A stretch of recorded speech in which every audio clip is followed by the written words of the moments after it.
हमरा के छोड़े तू गइलू बेरहम, एको बेरी कहले हो तू रहब नाही हम। हमरा के छोड़े तू गइलू बेरहम, एको बेरी कहले हो तू रहब नाही हम। छोड़ देती तोहरा के हमेशा खातिर हम। तो हेलो गाइस, वेलकम टू माय चैनल। तो गाइस आज के इस वीडियो में हम बात करने वाले हैं कुछ भोजपुरी सॉन्ग के बारे में। जी हाँ गाइस, आप सभी को पता है कि जो है कि ये चैनल पर सैड सॉन्ग आता है और जो है कि गाइस ये गाना कुछ हटकर है। जी हाँ गाइस, ये गाना जो है कि जैसा देश दुनिया में हो रहा है वैसा ये गाना है।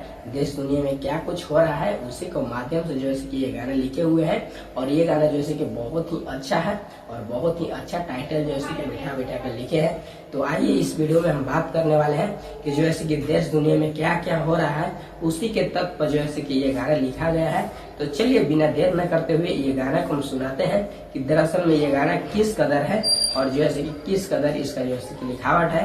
गाइस आप सभी को पता होगा कि हम बहुत ही जो है कि प्रयास करने के बाद, खोजने विचारने के बाद जो है कि ये गाने लिखे हैं कि आखिर में जो है कि अमीर गरीब को कैसे दबा रहे हैं और जो है कि गरीब के ऊपर क्या क्या अत्याचार हो रहा है उसके के माध्यम से ये गाना लेके आए हुए हैं। तो चलिए ये गाना को हम आप सभी को फुल सुनाते हैं गाना के माध्यम से।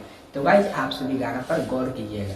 हमरा के छोड़े तू गइलू बेरहम, एको बेरी कहले हो तू रहब नाही हम। हमरा के छोड़े तू गइलू बेरहम, एको बेरी कहले हो तू रहब नाही हम। छोड़ देती तोहरा के हमेशा खातिर हम। छोड़ देती तोहरा के हमेशा खातिर हम जानत न रही हो कबू इतना बेरहम। हमारा के छोड़े तू जोइबू सनम, हम जानत न रही हो कबू इतना बेरहम। हमारा के छोड़ी तू जोइबू सनम, जाही के रहे तो एको बेरी बोले हो कबू। जाही के रहे तो एको बेरी बोले हो तू। छोड़ देती तोहरा के हमेशा खातिर हम।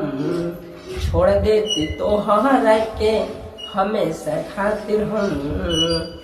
जाही के रहे तो जखो सबा की रही है, कमे जदि रोही तमे होई तो बतई है। जाही के रहे तो जा खुशबा की रही है, कमे जदि रोही तमे होई तो बतई है। कमे जदि रोही तमे होई तो बतई है। रोहित राहुल के जिंदगी तू तो सफाइलू।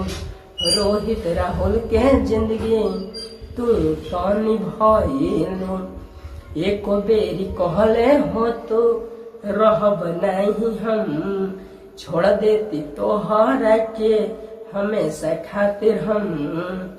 छोड़ देती तोहरा के हमेशा खातिर हम। जिंदगी के कसूर भेल हमसे गलती, जे तोहरा से प्यार कैलियो मिलल धोखा। जिंदगी में हम तो कैलियो गलती, तोहरा से प्यार करके मिलल हमके धोखा। जाही के रहे तो जा खुशबा की रही है। जाही के रहे तो जा खुशबा की रही है। छोड़ देती तोहरा के हमेशा खातिर हम। छोड़ देती तोहरा के हमेशा खातिर हम। तो गाइस ये गाना सुनने में आप सभी को कैसा लगा हमको कमेंट करके बताइएगा और ज्यादा से ज्यादा जो है कि ये चैनल को सब्सक्राइब कीजिए, क्योंकि ऐसा ऐसा गाना जो है कि ये चैनल पर आते रहता है और जो है कि देश दुनिया में क्या कुछ हो रहा है उसी के माध्यम से जो है कि ये गाना आते रहता है। तो अभी हाल फिलहाल में जो है कि ये गाना लिखा गया है और ये गाना कैसा लगा हमको कमेंट करके बताइएगा। और गाइस एक बार और बताना चाहेंगे, क्योंकि गाइस हमारा वीडियो को आप फुल वॉच करते हैं तो जो है कि ज्यादा से ज्यादा हमको सपोर्ट मिलेगा ताकि हम आगे बढ़ सके।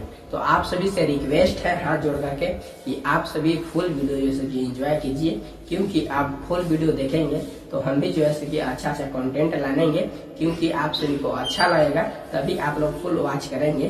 तो हम भी जो है कि अभी तैयारी में लगे हुए हैं और अच्छा गाना आएगा। तो आप सभी से रिक्वेस्ट है हाथ जोड़कर के चैनल को सब्सक्राइब करके आगे बढ़ाइए।